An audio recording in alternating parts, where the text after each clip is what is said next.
Hello guys, எல்லாருமே நல்லா இருக்கீங்கன்னு நினைக்கிறேன். இது நான் உங்கள் ராகேஷ். இந்த வீடியோவில் நம்ம எதை பற்றி பார்க்க போகிறோம்னா, யூஎஸ் இமிக்ரேஷன் டிபார்ட்மெண்ட் இன்றைக்கி மிக முக்கியமான இன்ஃபர்மேஷன் வந்து அறிவிச்சிருக்காங்க.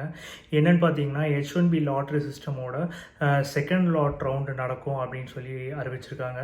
ஸோ அதை பற்றி தான் இந்த வீடியோவில் பார்க்க போகிறோம். வாங்க வீடியோக்குள்ளே போகலாம். இன்றைக்கி டேட் வந்து July 27, 2023. ஸோ இன்றைக்கி தான் இந்த இன்ஃபர்மேஷனை வந்து அறிவிச்சிருக்காங்க. ஸோ அதன்படி பார்த்திங்கன்னா வந்து செகண்ட் ரவுண்ட் வந்து இப்போ நடக்கும்.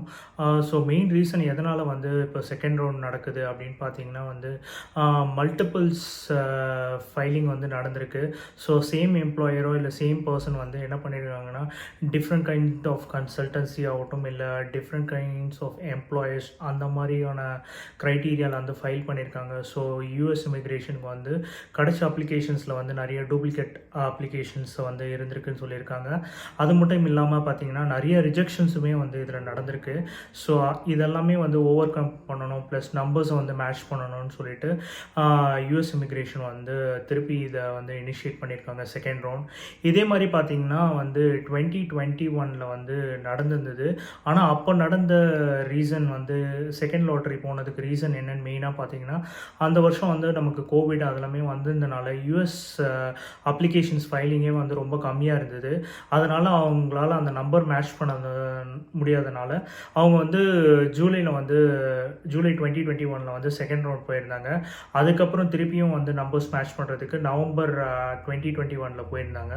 ஸோ அதுக்கப்புறம் வந்து இப்போ தான் இது மாதிரி நடக்குது. ஆனால் இப்போது நடக்கிற ரீசன் மெயினாக என்னென்னு பார்த்தீங்கன்னா, இந்த மல்டிபிள் அப்ளிகேஷன்ஸ் அதுதான் ஒரு மெயின் கோர் ரீசனாக சொல்கிறாங்க. அது மட்டும் இல்லாமல் யூஎஸ் இமிக்ரேஷன் டிபார்ட்மெண்ட் என்ன சொல்லியிருக்காங்கன்னா, இந்த செகண்ட் ரவுண்டு முடிஞ்ச உடனே இந்த அப்ளிகேஷன்ஸ் எல்லாமே சப்மிட் ஆனவங்க ப்ளஸ் யாரெல்லாம் வந்து இந்த மல்டிபிள் ஃபைல்ஸ் வந்து சப்மிட் பண்ணியிருந்தாங்களோ அதை வந்து சீரியஸாக இன்வெஸ்டிகேஷன் பண்ண போகிறேன் அப்படின்னு சொல்லியிருக்காங்க. அது செகண்ட் ரவுண்ட் முடிஞ்சவொடனே அந்த ப்ராசஸ் வந்து ஸ்டார்ட் பண்ணுவேன்னு சொல்லியிருக்காங்க. யூஎஸில் வந்து ஸ்டூடெண்ட்ஸாக படிச்சுட்டு இருக்கவங்களுக்கு வந்து இது ரொம்ப யூஸ்ஃபுல்லாக இருக்கும், இந்த second round of application selection. So அவங்களும் ரொம்ப பொறுமையாக வெயிட் பண்ணிகிட்டு இருப்பாங்க. ஏன்னா அவங்க வந்து F1 வீசாலேருந்து இப்போ வந்து அவங்களுக்கு H1B வீசாவுக்கு வந்து ட்ரான்ஸ்ஃபர் ஆகிறதுக்கான ஒரு ப்ராசஸாக இதை இனிஷியேட் ஆகும். So best of luck for them also. Numbers படி பார்த்தீங்கன்னா வந்து டோட்டல் நம்பர் ஆஃப் அப்ளிகேஷன்ஸ் வந்து எவ்வளோ சப்மிட் பண்ணியிருந்தாங்கன்னு பார்த்தீங்கன்னா 7,58,799 அப்ளிகேஷன்ஸ் வந்து சப்மிட் பண்ணியிருந்தாங்க.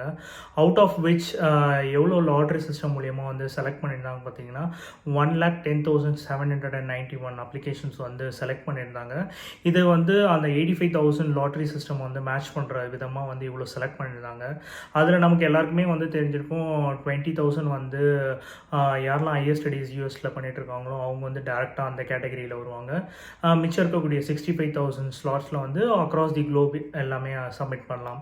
ஸோ இந்த டோட்டல் நம்பர் ஆஃப் கவுண்ட்ஸ் நான் இப்போ சொன்னேன்ல, ஸோ இதுலேயே வந்து மல்டிபிள் ரிஜெக்ஷன்ஸு அந்த மாதிரி ஆனனால என்ன ஆச்சுன்னா அவங்களால வந்து அந்த நம்பர்ஸை வந்து மேட்ச் பண்ண முடியல. அதனால் வந்து திருப்பி வந்து இந்த செகண்ட் லாட்ரி போகிறாங்க. ஸோ அது மட்டும் இல்லாமல் என்ன இன்ஃபர்மேஷன் கொடுத்துருக்காங்கன்னா, லாஸ்ட் இயர் யாரெல்லாம் வந்து இதே மாதிரி லாட்ரி ப்ராசஸில் இருந்தாங்களோ அவங்களோட அப்ளிகேஷன்ஸுமே இதில் வந்து சில டைம் வைக்கிறதுக்கான வாய்ப்பு இருக்குது அப்படின்னு சொல்லியிருக்காங்க. ஸோ அதோட கிளியர் இன்ஃபர்மேஷன் நான் திருப்பி வந்தோடனே திருப்பி இன்னொரு வீடியோ கூட நான் மேக் பண்ணுறேன். ஹோப் உங்களுக்கு எல்லாருக்குமே இந்த வீடியோ பிடிச்சிருக்கோன்னு நினைக்கிறேன். பிடிச்சிருந்தால் கண்டிப்பாக சப்ஸ்கிரைப் பண்ணுங்கள். அதே மாதிரி நீங்கள் இதான் என் சேனலை ஃபஸ்ட் டைம் பார்க்குறீங்கன்னா ப்ரீவியஸ் வீடியோஸ்லாம் பாருங்கள்.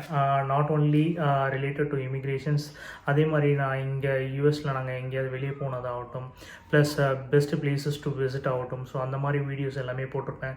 பார்த்து என்ஜாய் பண்ணுங்கள், சப்போர்ட் பண்ணுங்கள். Catch you in some other video. Bye bye.